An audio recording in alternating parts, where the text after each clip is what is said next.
Good morning.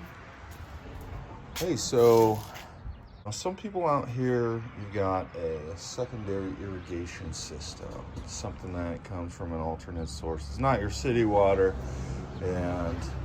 but it gets turned on and off throughout the year. So if you want to have, do stuff to your lawn, get things moving out before the irrigation system's turned on or after it's turned off, and sometimes you really have to, you're going to need to be able to do stuff off of your city water.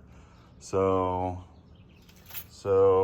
really the way you do that is, and maybe you only have city water, so you might only have hose bibs coming out of your house. So the way you do that is you got a hose bib, and then there's tons of different ways to do this. Probably way better the way than this, but this is what I have, and I've just kind of like built up a bunch of hoses and timers over time, and then it just looks like a hodgepodge of random different hoses. That's okay. They shoot water out, and it works. So it is what it is. I'm not gonna trying to figure out maybe which hose is the one that I like the best. One of them I do like really well. So anyway. So I bought this it's a splitter that splits the water supply from your hose bib into 4 different ones. And then it has 4 valves. Okay, I bought it from Harbor Freight for $14, so that was a pretty good deal. This timer I bought from Ace Hardware. I think it was like about $20. It's Orbit one. It's pretty good. The only thing I don't like about it is that this knob gets moved really. You just kind of touch it a little bit and then boom, it's on off. So I always have to check it when I'm walking by. And then I bought this like a whole super long ago. It's called an Instapark. I actually like this one a little bit better. And but anyway, they work. You can set your timers to different intervals. Right now I've got them on 12 hours.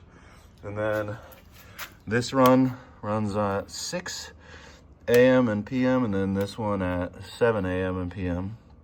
for 20 minutes. So then these ones, since the timers connect, they have their own valves. These valves are on. And then I have another run that literally just, I turn this off and on. So let's go see what this looks like. Luckily the city water out here in northern Utah, it has like 1 billion PSI for some reason. So all these different watering accessories get a whole ton of PSI on each of their own runs. So this thing is I don't know, like a fan sprinkler or whatever you want to call it. It can cover a huge area.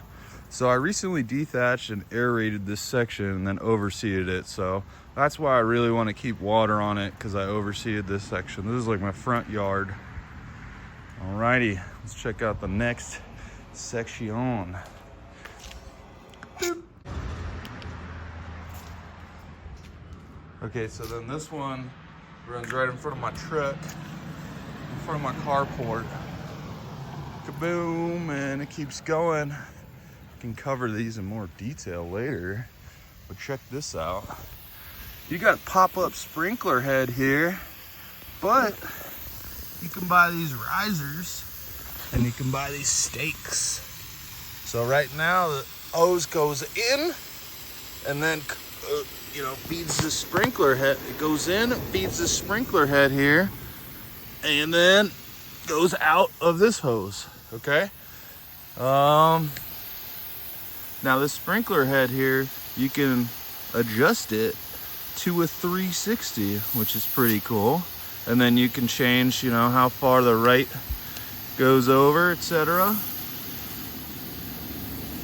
One of the reasons why I'm able to cover so much area with these sprinklers is what I talked about before. The city water has such a huge high level of PSI, specifically off that hose bib, because that water line doesn't go through my house's pressure regulator. So here's another one. Boom, off to a second pop-up sprinkler that's staked in the ground. And then this is actually my favorite of all the hoses. I don't remember where it comes from. And boom, off to this. Just got sprayed by some water. This Orbit, I think it's Orbit. Definitely made by the same manufacturer, whatever this thing is. Works pretty well. And it just rotates. And then I just choose for it to rotate. Boom, hit all this section. And why am I watering here? Well, I'm watering here because when I moved in a year ago, and it wasn't until last fall that I started trying to fix this area, I put a bunch of seed down here, and then so I started watering it, and you can see a lot of baby grass came in, right? And it survived the winter, but also this terrible weed came in too, this storksbill, and then also this other weed called Draba verna came through. Check out, see, this storksbill is the worst. This one's starting to flower up. Since the roots of this baby grass was pretty well established, I'll go to another section that's a little bit easier to tell. What I realized was, because I didn't hand pick any of these out during the fall, I was too afraid to mess with the baby grass. But since this baby grass is pretty, there's a bunch of what I think is crabgrass. It's all dying. I just sprayed this with herbicide. But over here you can see what it looks like, this baby grass here from last fall.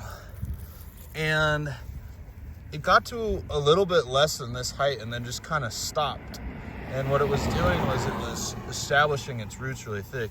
So what I ended up doing over there was dethatching over that area, which just tore up all those tons of weeds, leaving the grass that had its root system fairly well established from last fall that survived over the winter in place. So then it just gave me a little bit more ability to start to thin out and then get rid of those weeds. So we'll see. And then I put more grass seed down. So it'll be a combination of what I got from the fall and then what I got from the spring.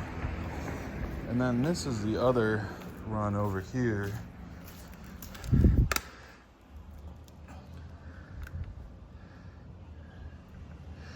And you can just put these on a manual and then boom, it's gonna start rocking and rolling. And so then over here, this is